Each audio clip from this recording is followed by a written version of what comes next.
राहुल के जर्मनी दौरे का वीडियो जारी, कहा बीजेपी संविधान खत्म करने की साजिश रच रही, ईडी सीबीआई का हथियार की तरह इस्तेमाल हो रहा।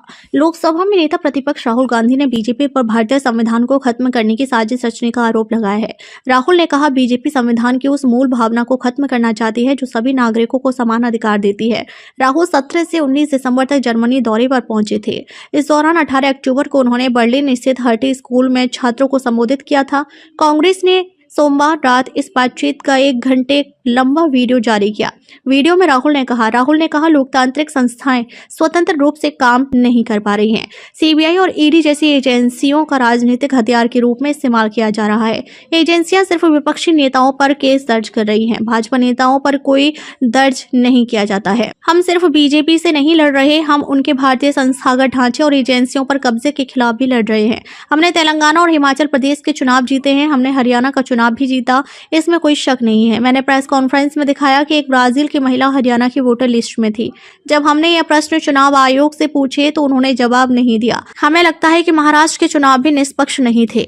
हम इस समय देश और दुनिया के बड़े बदलाव से गुजर रहे हैं। पहले भारत को अमेरिका के प्रभुत्व वाली दुनिया से फायदा हुआ, जहां अमेरिका दुनिया के नियम बनाता था, भले इसमें कुछ गलतियां थी। अब अमेरिका की ताकत सेना, अर्थव्यवस्था और वित्त संबंधी मामलों में चुनौती का सामना कर रही है। साथ ही अमेरिका के अपने अंदर भी कई समस्याएं हैं। एक बड़ी चुनौती यह है कि उत्पादन का काम ज्यादातर चीन के हाथ में चला गया है।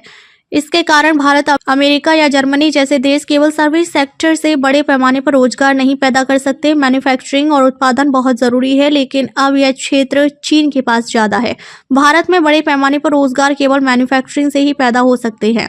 बीजेपी ने कुछ बड़े बिजनेस ग्रुप्स जैसे अडानी और अंबानी पर ज्यादा ध्यान देकर इसे रोक दिया है, जो उत्पादन की बजाय व्यापार पर जोर देते हैं।